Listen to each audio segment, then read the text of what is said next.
Estamos aqui para mais um Smart Talks, o podcast que tem como objetivo ajudar famílias na missão de educar.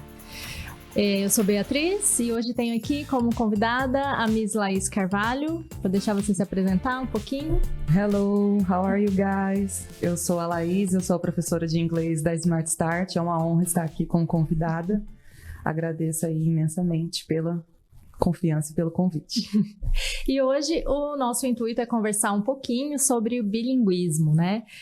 A Smart Start, como todos sabem, é uma escola bilíngue, mas ainda assim surgem dúvidas, né? Até hoje nós recebemos ligações de pessoas achando que é uma escola de inglês.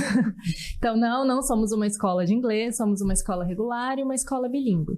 E para dar início aqui ao nosso assunto, né? Hoje nós vamos falar um pouquinho aí da jornada do bilinguismo. E vamos discorrer aqui, Miss Laís, o que seria, né, ser bilíngue, o que é, independente de ser uma escola ou de ser uma pessoa, o que é ser bilíngue, né? O que é bilinguismo para você?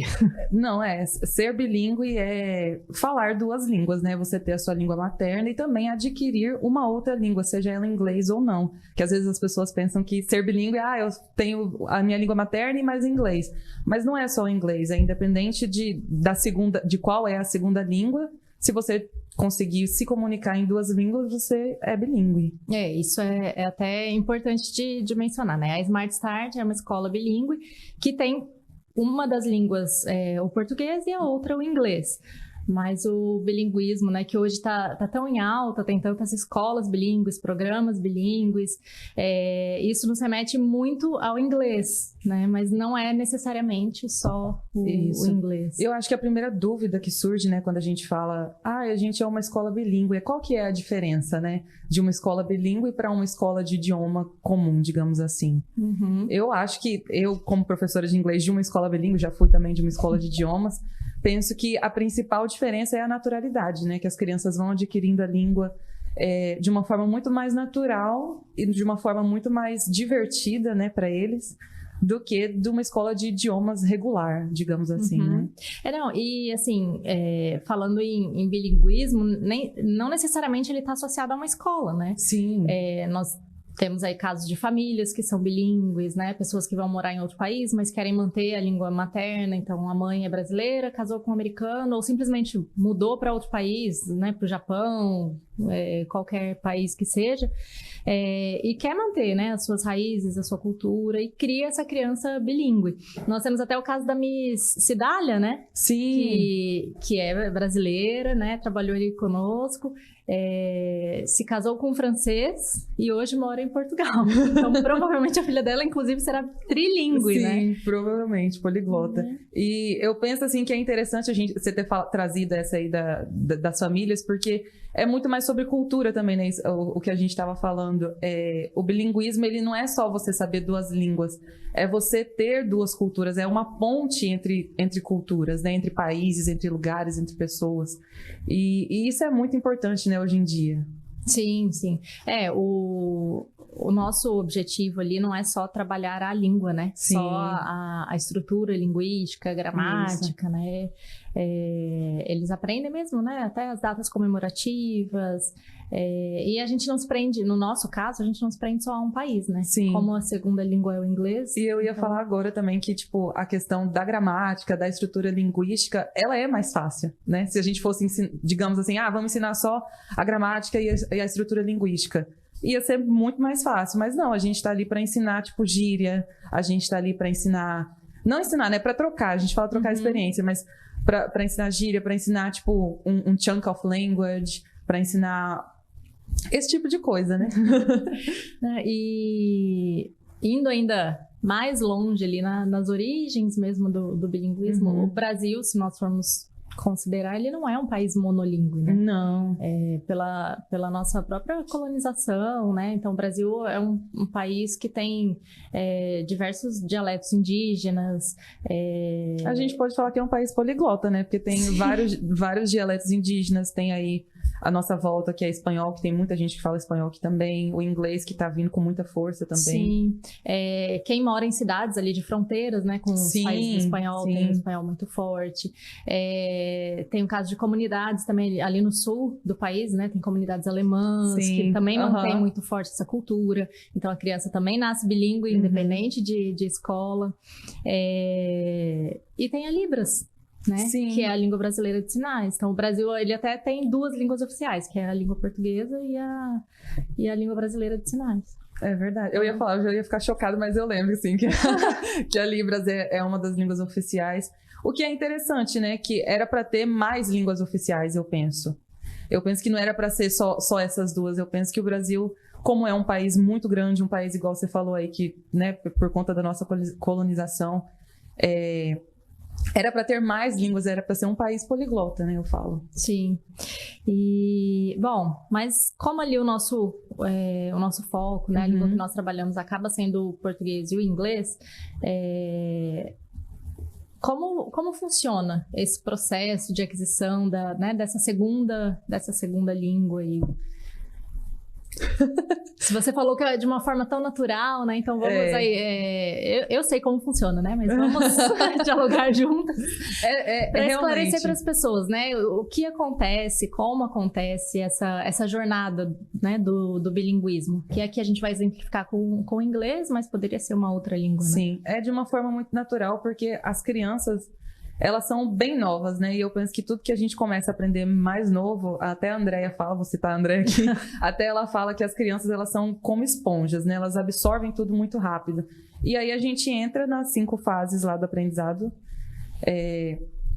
que a gente vai destrinchar agora, mas assim, é de uma forma natural, por quê? Porque a gente não chega falando, essa é a estrutura, essa aqui é a frase e a gente tem que aprender. Ou senão a gente não fala, o que tá escrito aqui? Traduz pra mim, what is your name? Palavra por palavra. Nunca vai dar certo a gente traduzir palavra por palavra. Então, a gente aprende mais brincando, a gente vai apresentando de uma maneira lúdica, mostrando fotos, usando muita linguagem corporal e trabalhando mais no... Como que fala assim? Deles pensarem, deles procurarem na mente deles, ao invés de traduzir, procurarem na mente deles imagens e experiências que vão remeter aquela palavra ou aquela frase. Bom, o processo ele é bem parecido com o da primeira língua, né? Então, ali pensando na criança que está aprendendo o português, né? O bebê, ele nasce... Na verdade, a comunicação, ela vai além das palavras, né? Vai além da fala, vai além da escrita. Então, o bebê ali, nos primeiros 6 meses, ele já começa a escutar, se comunicar. Então, com choro. Tem mãe que reconhece até o choro, né? Diferente fala tem mãe, porque pra mim sempre foi muito difícil reconhecer o choro. Mas assim, o choro de fome, o choro de dor, o choro de mãinha mesmo ali, de tristeza. E as expressões faciais, né? Eles já começam a reconhecer a mãe quando brinca, o pai quando brinca, ali a partir dos 6 meses, né? Já vão dando uns sorrisinhos, vão interagindo. Isso já é parte da comunicação. Então, por isso que quando nós falamos ali que acontece de uma forma natural, você mencionou, né? Muita linguagem corporal, dos gestos, da linguagem corporal, da expressão facial. Então, a criança que chega ali, o pai fica preocupado, mas ele não entende nada, não sabe nada. Muito pelo a contrário, comunicação vai além. Sim, vai muito além. E aí depois o bebê vai começar a produzir ali, né, os balbucios e as primeiras palavras. E aí acho que todo mundo que acompanha uma criança percebe essa evolução.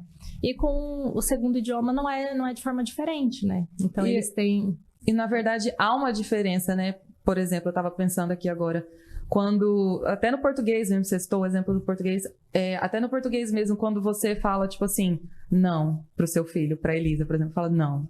Ela vai insistir, mãe, não, mãe, deixa. Mas se você fizer assim, não, ela já vai entender, não, então não dá pra insistir. Então, do mesmo jeito nas aulas em inglês, né? A gente vai falando, tipo assim, se você falar, how are you? A criança não vai ter mais, how are you? Are you okay? Aí ela começa a entender. Então, a linguagem corporal, na verdade, eu acho que é uma das nossas maiores ferramentas, né? Hoje em dia, com a tecnologia, a gente tem muito mais, tem mais fotos, tem mais vídeo, tem música e etc e tal. Mas eu acho que uma das nossas maiores ferramentas é a linguagem corporal. Não substitui, né? Não. E aí, assim, o primeiro período, então, é aquele período do silêncio. Sim. Né? Então, o que acontece nesse Que eles ficam período do assim silêncio? É Olhando. justamente esse momento que a criança não entende nada, né? Que ela vai começar a adquirir esse repertório, vai observar, vai ouvir. Pensando numa criança que entra aí no meio do ano letivo, né? Então, que os colegas já estão mais à frente, vamos colocar assim, né? Eles vão observar os colegas, né? E com o tempo vão começar também a produzir, né? Sim. E esse período aí é muito particular, né? De uma criança E esse período é muito interessante, porque eu conheci um bebê, há uns anos atrás, eu estava aprendendo inglês ainda na época, e ele não falava, mas o pai dele falava inglês com ele. O pai dele era brasileiro, só que, né, era bilíngue. E aí o pai dele falava inglês com ele, tipo assim, look to the moon. E aí ele não falava, às vezes ele ficava só olhando pro pai dele, mas teve um dia que o pai dele falou moon, aí ele fez assim, já olhou pro céu. Então assim, ele não sabia, mas ele associou, né? Ele conseguiu ali fazer o... Ele entendeu, né? Fez o link, isso.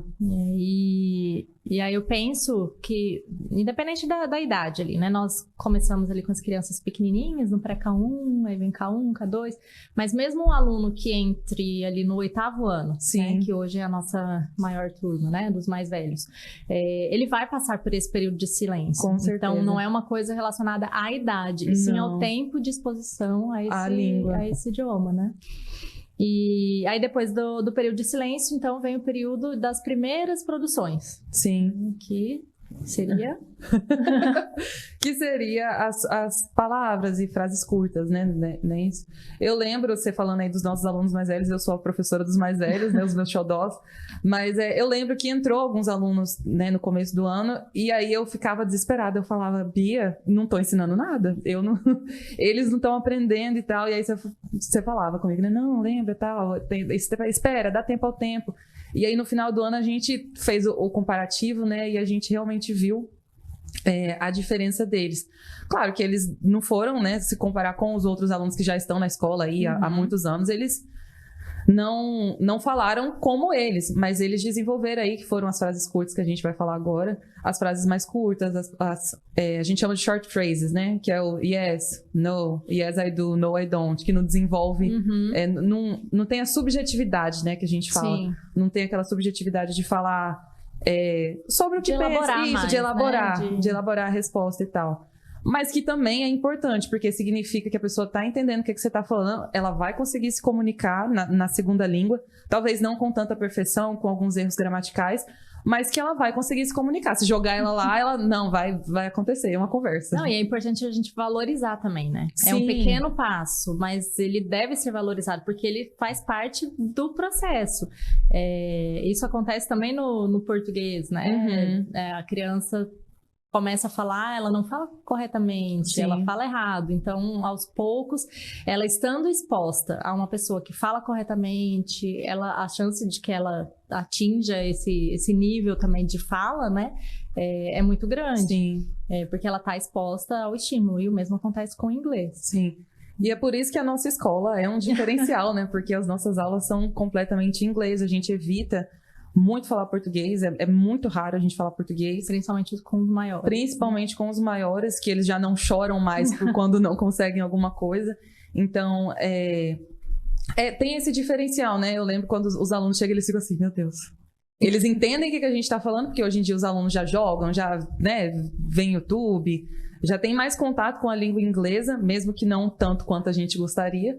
Mas eles ficam assim de olho arregalado e, meu Deus, eu não sei nada, mas eles estão entendendo o que você está falando, mas eles não conseguem responder yes, no. E aí, quando a gente escuta, meu filho só sabe how are you, só sabe yes or no. Não, ele sabe muita coisa, na verdade. Que ele só sabe how are you, só sabe... Nós tivemos uma situação de uma mãe que falou que a criança não sabia o que era good afternoon. E aí ela estava preocupada, né? Porque ele não está aprendendo, não está sabendo... E na mesma hora que eu fiquei sabendo da informação, a primeira coisa que me veio à mente, ele só vem pra escola de manhã.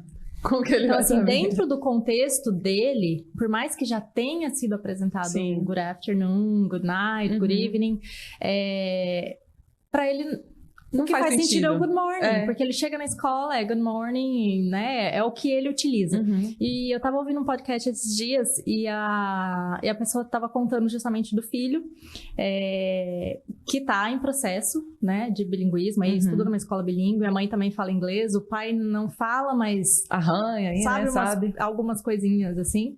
E na hora de dormir, a criança foi pra mãe, foi pro pai e falou: pai, good afternoon. Aí o pai olhou, ele não corrigiu. Uhum. Ele falou, good night. Aí o menininho olhou, good night. E aí foi embora, né? E a mãe tá explicando justamente isso, porque a mãe trabalha com educação bilíngue. O quão sábio, mesmo sem ter o conhecimento ali, a teoria, esse pai foi de não ter corrigido. Não é good afternoon, é good night. Ele soube ali de uma forma natural mostrar para a criança de que, opa, não é good afternoon. Fazer um prompt, né? Aí ele parou, pensou e falou, opa, é good night, né? Respondeu e assim ficou. E muito provavelmente ele aprendeu. Sim, né? É isso que eu ia falar, que a questão do fazer as crianças pensar, né? Às vezes a gente quer deixar tudo pronto, quer falar, não é assim, quer corrigir, né? Mas o legal do inglês, o legal do bilinguismo é isso, é você fazer o outro pensar no que ele está falando, né? Até se tornar uma forma natural. E até fugindo aí um pouco do raciocínio, mas no início você falou alguma coisa sobre adquirir a linguagem.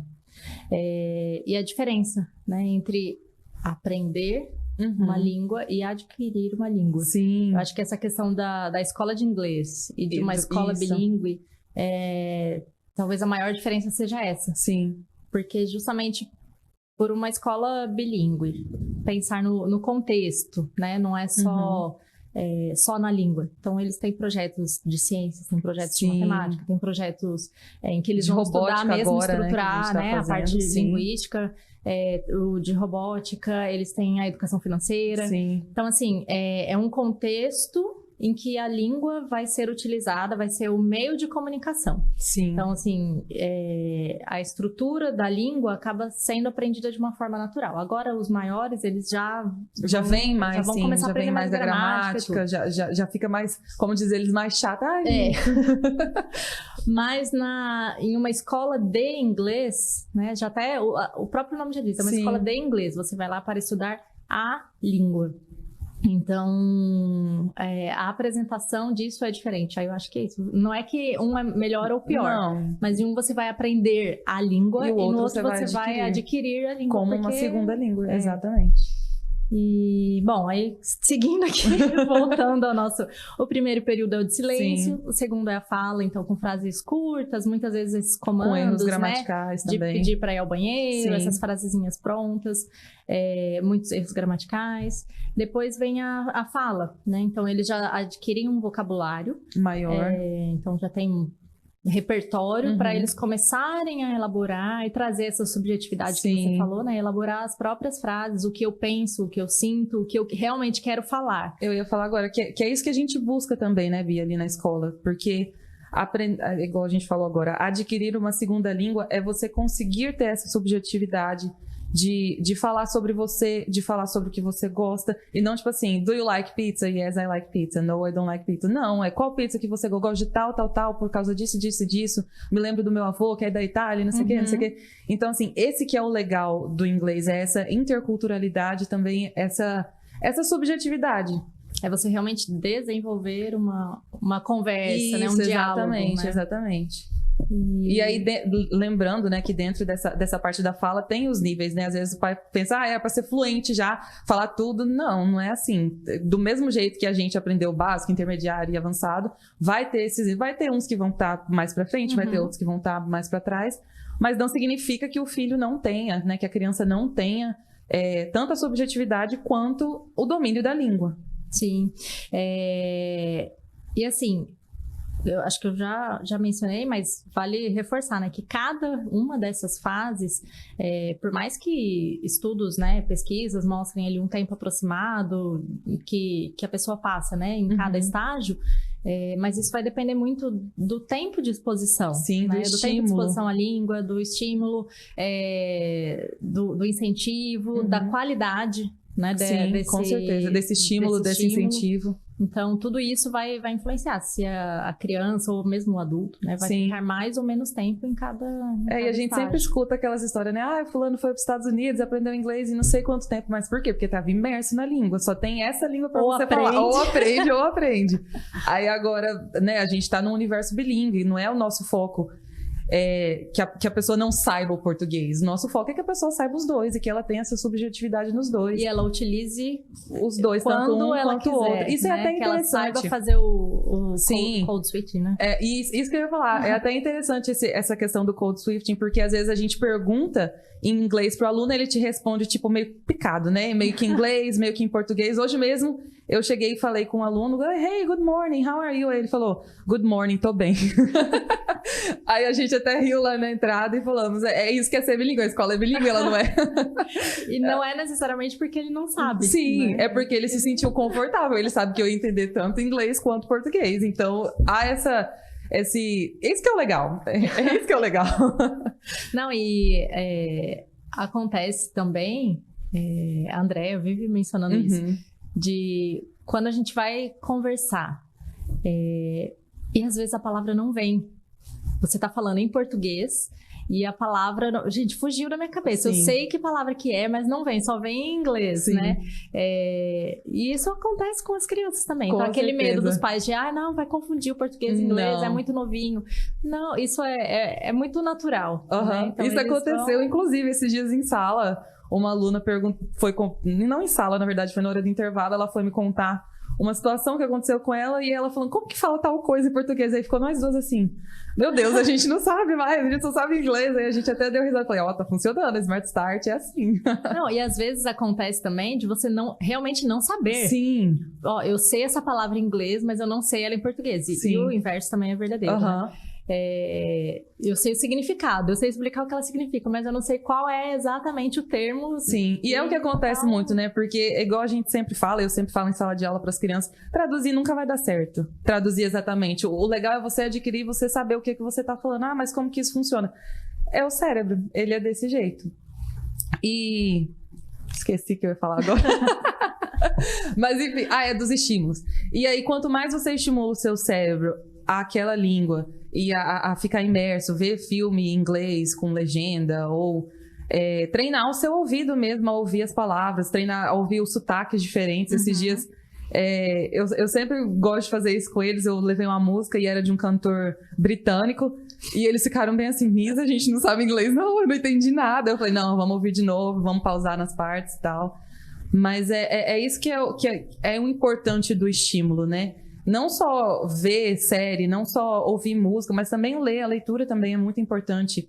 Às vezes o pai pensa, eu comprei o livro pro meu filho em inglês e ele não soube ler tudo. Mas às vezes não vai saber tudo mesmo. Às vezes ele vai pegar pelo contexto. Não, e às vezes mesmo em português, né? Sim. Quando nós estamos lendo um livro, surgem palavras novas. É assim que a gente vai ampliando o repertório, né, de vocabulário. E eu não sei o que significa, eu entendo pelo contexto, ou eu pego um dicionário e vou buscar. O mesmo acontece com o inglês. E a gente esquece, né, que acontece isso com o português. A gente fica, o fulano não sabe. Mas com o português a gente não pensa. O dicionário tem caído tanto em desuso. Nossa, sim. É verdade. Que realmente não lembra, né, que esse recurso existe. Tanto em português quanto em inglês. E é importante que seja o dicionário inglês-inglês. Sim. Né? Não uma tradução. É isso que eu ia falar. Mais uma vez, a gente volta para a questão da tradução. Esses dias até aconteceu uma situação engraçada que uma aluna minha foi falar, eu torci o tornozelo. Aí ela falou, I twisted my ankle. Aí eu fiquei, você torceu seu tio? Como assim? O quê? Aí ela, no, my, how do I say? Aí eu falei, ankle. Aí ela riu.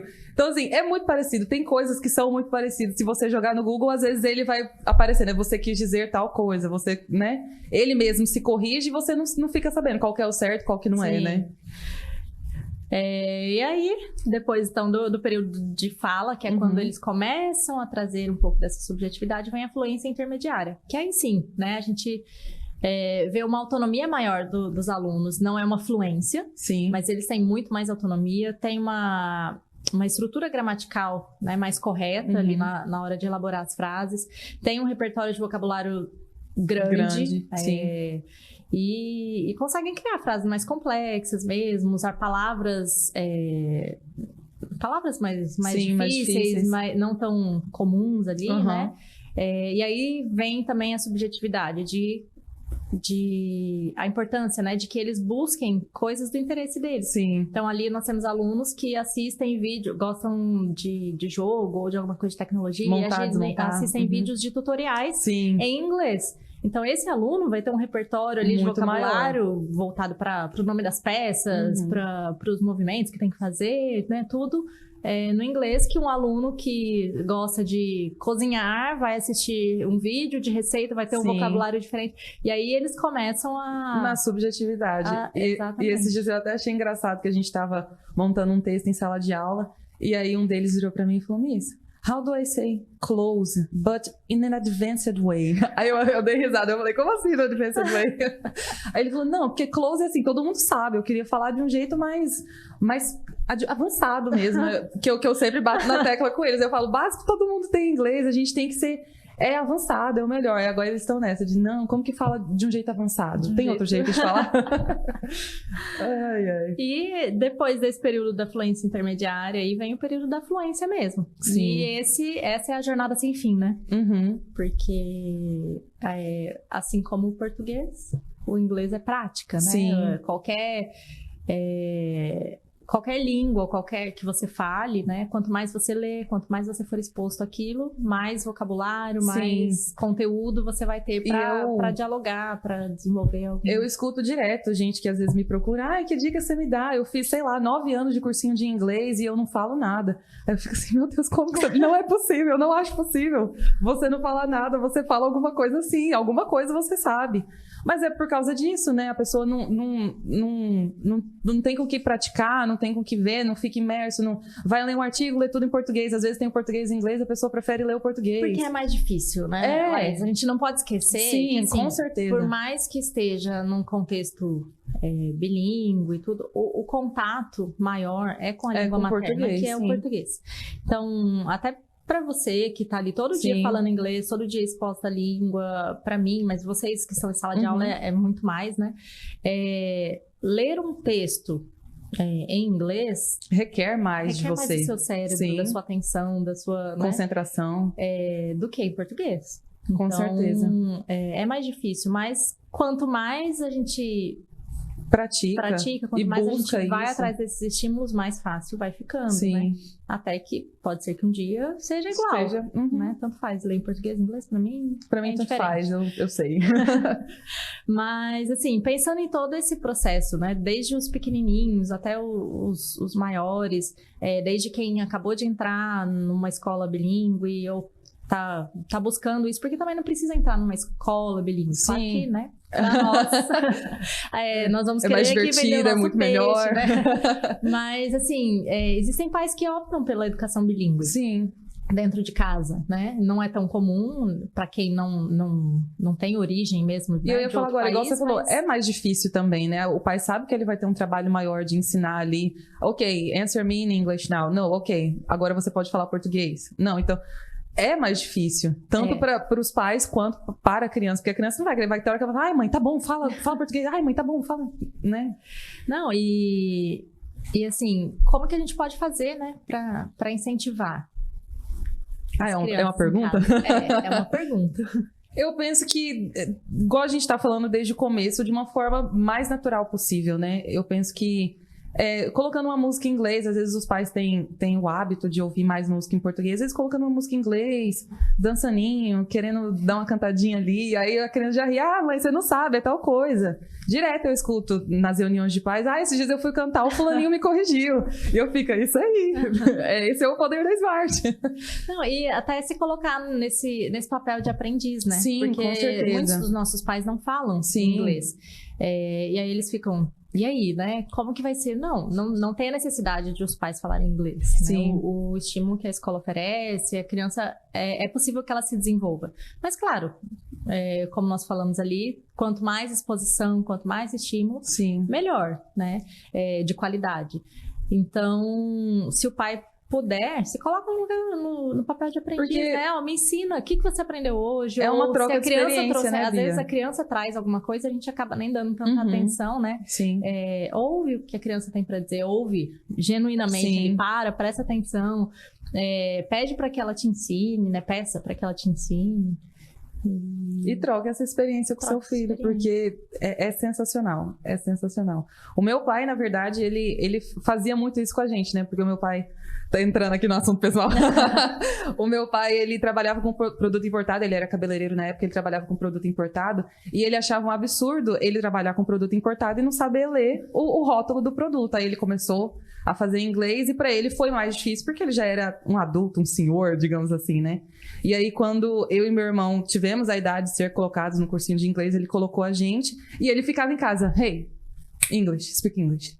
É uma dúvida, você começou inglês com quantos anos? Eu comecei inglês com 7, o meu irmão começou com 6. Ele também é professor de inglês hoje em dia, nós dois somos, né? E foi meio que um bilíngue, mas não bilíngue ali, né? Porque ele ficava, então como que é essa cor aqui? Aí eu ficava assim, meu Deus, eu não sei nada. Mas ele sempre tentou puxar da gente em inglês em casa. E foi. A minha mãe, ela não fala nada de inglês. E quando a gente foi crescendo, a gente falava inglês assim, entre nós três. Ela ficava, eu vou ter que aprender inglês, porque vocês ficam falando e ficam me excluindo. Mas assim, ela pesca, né? Ela também se colocava nesse lugar de aprendiz. Ela ficava, então é tal coisa. Até hoje ela fala, né? Às vezes eu chego falando com ela em inglês, chego da escola já com a mente no inglês. Aí eu falo, is it ready? The lunch is ready? Aí ela fica, quê? Almoço? Não, almoço tá pronto. Ela responde desse jeito. Então, o estímulo, ele é sensacional na vida de uma criança. O estímulo, o incentivo, né? Tudo de uma maneira muito, muito amorosa, com certeza, muito natural também. É muito importante. Eu penso que esse estímulo, assim, ele é meio que a chave para o aprendizado da criança. Mas é importante também lembrar o estímulo sem pressão, né? Nossa. Sem ser aquela cobrança. Sim. Porque aí também cria um bloqueio, né? O caminho não é esse, Sim. né? A criança se sente cobrada e não estimulada. Isso, né? não consegue ali desenvolver. E aí, assim, para quem for, né, buscar esse estímulo em casa, tem a opção de assistir filmes, né? Filmes legendados, porque aí o pai que não sabe acompanha pela legenda. Mas a criança tá tendo o estímulo auditivo ali, por mais que ela esteja lendo a legenda, já esteja na idade de ler, mas tem o estímulo auditivo. Eu mesma, quando assisto filme legendado, eu sempre tô ouvindo e lendo. Eu falo, a legenda ali não bateu muito com o que ele falou E é até engraçado, na verdade, né? Então, assim, é uma opção. As músicas, como você falou. Sim. Outra opção também é você assistir em português primeiro alguma coisa e depois repetir em inglês. Esses dias uma aluna falou pra mim, tô reassistindo tal série. Eu falei, mas tá doida? Tu já assistiu várias vezes? Ela, não, mas agora eu tô assistindo em inglês porque você falou que é bom pra assistir e tal. Aí eu falei, eu fiquei até assim, nossa, sério? Você tá mesmo? Você ouviu o que eu falei? Aí ela, sim, eu tô ouvindo. E realmente é diferente em inglês. Ele fez a piadinha tal. Tem até daquele filme Extraordinário que ele fala, My Dad is a Lawyer. Aí o cara pergunta, a liar? Aí ele, não, a lawyer. E aí no português não vai sair essa piadinha, né? E aí ela falou que pegou várias piadinhas em inglês que super, né, assim, que ela deu risada, mas que em português não tinha. Aí eu falei, você tá vendo? Esse que é o poder de ser bilíngue. Quando se perde ali, né, na tradução. Na tradução. É porque quando traduz, também traduz pro contexto brasileiro, né? Não vai traduzir assim para assim, ao pé da letra. Até porque não iria fazer sentido nenhum. Não faz sentido. Né? O mentiroso, o advogado, sim. Assim, até faz um pouquinho. É igual falando de filme de novo, é igual no Shrek, né? Quando o burro tá passando, eles estão lá na caminhada no Shrek 2, o burro tá passando pelo arbusto e ele fala, e esse arbusto aqui que parece a Fafá de Belém? Duvido que ele falou isso em inglês. Ele não falou isso em inglês. Quem que é a Fafá de Belém em inglês? Então, assim, esses dias eu contei isso pra eles e eles foram assistir Shrek em inglês. Eles falaram, Miss, realmente, não é Fafá de Belém que eles falam. Eu falei.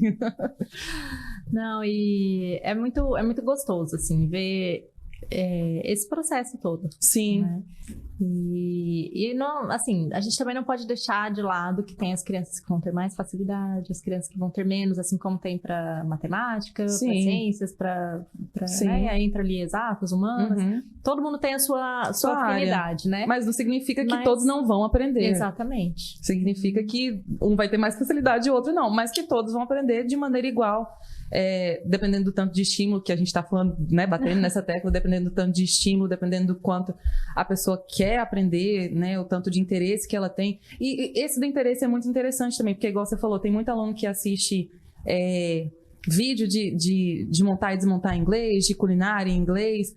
E aí, às vezes, o pai fica... Ai, mas eu dei um livro pro fulaninho e ele não leu.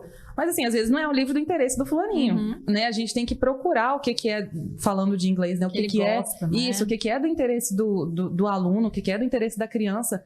E transformar esse aprendizado de uma forma, né, divertida, dinâmica, lúdica. E aí a gente vê que vai andar. Para que eles vejam sentido agora. Sim. Né? Porque às vezes o pai até coloca, não que esteja errado também, né? Mas coloca em uma escola bilíngue pensando lá no futuro, na vida profissional, né? Nas portas que podem se abrir pelo fato da criança ter, que ele vai ser um adulto, né? Ter o inglês. Mas para criança isso não faz sentido. Não. Isso tá muito longe. Então não adianta. Você precisa... Vai, assiste um filme em inglês, porque lá na frente, quando você for trabalhar... Né? Não, tem que ser algo que faça sentido para eles agora.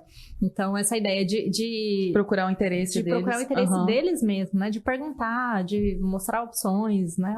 Tô pensando em comprar um livro para você em inglês. Sobre o que você quer ler, sobre o que você gosta. E eu acho que essa ideia do junto também... motiva mais. Sim. Né? Meu pai tá se interessando, né, em fazer algo junto comigo, em assistir junto comigo. Minha mãe vai acompanhar, eu vou ensinar, né? Inverte aí um pouco os papéis. E eles adoram, né, ensinar. Eu acho o máximo, assim, quando eu explico, aí alguém não entende. Aí chega um aluno, ela falou isso aqui e tal, explica em inglês mesmo. Ah, nossa, entendi. Por que você não falou que era assim antes? Eu fico assim, nossa, entendi também agora. E às vezes a gente se surpreende. Sim. Porque esse ano mesmo nós tivemos ali o evento Reading Day, né?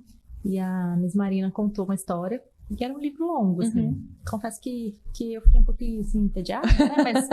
Mas porque, né, pra mim a história não era interessante. Era uma história infantil, mas eu fiquei lá sentada assistindo. E aí depois fizeram uma atividade lúdica ali relacionada, a gente foi embora. Eu falei, Elisa não deve ter entendido nada da história. Falei, filha, o que você achou da história? Ela falou, eu gostei. Eu falei, é? Ela falou, eu falei, mas você entendeu tudo? Eu falei, entendi. Eu falei, mãe, como assim? Foi a história? Aí ela começou a falar, não, porque são os de cera que resolveram ir embora, e o roxo queria ir embora por causa disso, eu não vou lembrar agora a história, mas ela falou assim, umas 3 cores, que era The Days the Crayons Quit. E aí ela foi explicando porque cada giz resolveu ir embora, né? Resolveu sair. E eu falei, nossa, ela entendeu mesmo. Ela tipo assim, ué, mãe, eu sou bilíngue, como assim se eu entendi? Porque ela não é de falar muito em casa. Eu ia falar agora, falando da Elisa, se a gente fosse colocar aí nas 5 fases, qual fase você acha que ela estaria, né? Pensando que ela tá na escola desde o início, digamos assim. Desde o pré-cão. Então, desde o pré-cão. E agora ela tá no 2º ano, eu acho que ela tá nesse período de fala. E é o que é o esperado, né? Que não é o intermediário ainda. Sim. Mas ela já consegue construir frases, né? Por conta própria, com bastante erro gramatical. Ali não conjuga verbo, nem nada. Às vezes dá uma invertida ali na ordem, mas ela consegue se comunicar. Sim. E se agora... jogasse ela ia sair de letra, pedir um lanche, pedir um negócio. Ela falou esses dias, agora que ela tá começando a falar mais mesmo, ela falou, eu não vou passar mais fome se a gente viajar para os Estados Unidos. Não vou passar mais fome, é ótimo. Eu falei, não, filho, por quê? Ela falou, a gente tava almoçando, né? Ela falou, porque eu sei falar o nome das comidas, aí se eu quiser arroz, eu vou falar rice, please. Aí começou a falar beans, Falei, tá, e se você quiser água? May I drink some water? Falei, não, então tá bom. Fome e sede você não passa. E no fim do ano nós fizemos uma viagem, né? Foi um cruzeiro, foi aqui na América do Sul mesmo, mas as pessoas que trabalhavam lá eram de outras nacionalidades, mas falavam em inglês. O inglês difícil de entender, né? Com aquele sotaque carregado, mas falavam em inglês. Então, ela viu ali, né, a importância de ter o inglês, porque a gente acabava se comunicando muito em inglês com eles. E na hora do jantar, ela começou a pedir. Ela queria mais pãozinho, ela mesma já pedia e achava o máximo, né? Ela usava 2, 3 palavras, não saía daquilo, não sabia mais que aquilo. Mas ela sentiu, assim, uma autonomia muito grande, né? E por ter aquele repertório. Por ela ensinar se o primo, ela falava... more bread, ensinar. E assim, é gostoso ver todo esse processo. Só que requer paciência, porque como eu falei, esse ano, né, do fim do ano pra cá, que ela começou a querer falar. Eu acho que ela começou a se sentir mais segura, né? Porque antes disso ela não falava, filha, vamos estabelecer um horário e a gente vai falar inglês. Não, obrigada. E agora isso partiu dela. Todo dia, vamos, né? Todo dia eu, você e a Alice, a gente vai conversando em inglês e tal. Tudo bem, a Alice nem conversa, né? Falei, não, tá ótimo, já vai crescendo bilíngue também. E é interessante isso que você falou do cruzeiro das pessoas, né? Das pessoas que trabalhavam lá falar inglês, porque eu converso muito com os alunos e um dia eu falando, e eles achando que inglês era só Estados Unidos, Austrália. Aí eu falei assim, cara, sempre tem alguém que fala inglês em algum lugar. Aí, esses dias eu ia falar nome já. O aluno falou que ia viajar pra França, e aí ele falou, Mi, você tem que me ensinar francês, não sei o quê. Aí um deles repetiu, não precisa, porque sempre tem alguém que fala inglês. Mas eu falei assim... Acho que na França ele vai encontrar um pouquinho de dificuldade, porque lá... O sotaque... Eles são bem bairristas, eles não gostam que fale outra língua, não. Eles querem que fale francês. Ele encontra, ele vai se virar, mas eles não gostam, não. Nunca fui pra França, mas já sabe, já ficou sabendo. Já recebi essa informação. Não, mas pois é, sempre tem alguém que fala inglês. Realmente, em algum lugar vai sempre vai ter. Acabou sendo a língua universal, né? Realmente. Espero que o mandarim não chegue nesse ponto, porque aí vai tá complicar espalhando, né? Tá espalhando. Bom, eu acho que o papo de hoje é esse. A nossa ideia é, né, eu vou encerrar por aqui, teria muito mais, assim, mas a ideia é que a gente faça, né, outras conversas aí sobre o bilinguismo. Inclusive, né, vou deixar aqui aberto para você que tem dúvidas ou que tem algum assunto sobre o bilinguismo que gostaria que a gente explorasse mais, que falasse. A nossa ideia também é trazer mais convidados aqui para explorar o assunto. Então, deixem as suas dúvidas, deixem as suas sugestões de tópicos relacionados a isso, ou outro assunto também, né, relacionado à missão de educar. Também podem deixar aí como sugestões. Aproveito também para pedir para que vocês nos sigam em nossas redes sociais, nosso Instagram, @escolasmartstart. O nosso podcast está disponível tanto no Spotify quanto no YouTube, também @escolasmartstart. E por hoje é isso. Agradeço aí a oportunidade, muito obrigada pelo convite, fiquei muito feliz. E nos vemos no próximo, então. Bye, bye. Bye, bye.